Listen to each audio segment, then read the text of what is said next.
Hey guys, welcome everybody, welcome back to another video. अभी मैं जा रहा हूँ सर्विस सेंटर लैपटॉप का वही रिपेयरिंग कराने। लैपटॉप वहाँ पे दिखाता हूँ कुछ चीज़ रेंडर करके, टेम्परेचर कैसे जाता है और अचानक से पावर ऑफ हो जाता है। तो चलिए दिखाते हैं। तो ये रहा मेरा लैपटॉप, तो ये वीडियो है। अब इसको एक्सपोर्ट करते हैं। कंट्रोल प्लस सिम जीपीयू, लग रहा पावर ऑफ हो जाएगा। जैसे कि देखिए टेम्परेचर हाई हो गया और लैपटॉप ऑफ हो गया। यही प्रॉब्लम हो रहा है लैपटॉप के साथ, तो इसके चलते वीडियो एक्सपोर्ट करना हार्ड हो जा रहा है। तो गाइस अभी मैं लैपटॉप का सर्विस सेंटर पहुंच गया हूँ।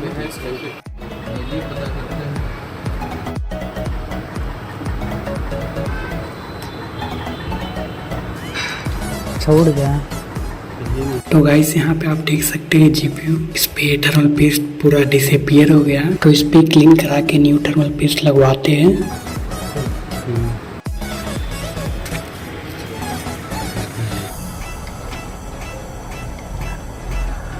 तो यहाँ पे आप देख सकते हैं 2-3 साल से मैंने क्लीन नहीं कराया था, इसकी वजह से बहुत सारा डस्ट जमा हो गया है फैन पे। तो ये मेरा पुराना 8 GB रैम है जो लैपटॉप के साथ इनबिल्ट मिलता है, और अभी मैं सोच रहा हूँ और एक रैम लगाऊँ। तो यहाँ पे आप देख सकते हैं कैसे थर्मल पेस्ट लग रहा है लैपटॉप के CPU और GPU पे।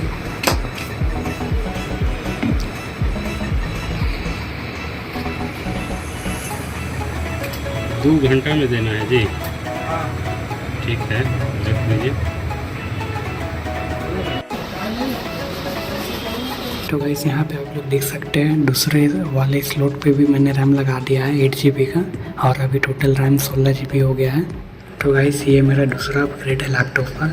इससे पहले मैंने SSD लगवाया था, वो 2020 में लगवाया था। वो 5500 या 5700 लगा था। अभी तो SSD शायद सस्ता हो गया है। न्यू रैम लगवाया हूँ, उसका पड़ा 1600 रुपीज़, और सर्विसिंग का लगा 800। उस पर मेरा क्लीनिंग हो गया और थर्मल पेस्टिंग भी हो गया। गाइस वहाँ पे मैंने चेक नहीं किया था, और अभी घर आके चेक किया तो पता चल रहा है मेरा हार्ड डिस्क था जो 1 TB का था, वो शो नहीं कर रहा है। तो कल जाएंगे दुकान, एक बार चेक करा लेंगे। Hope you guys enjoyed this video. If you did, then make sure to subscribe my channel. Till peace.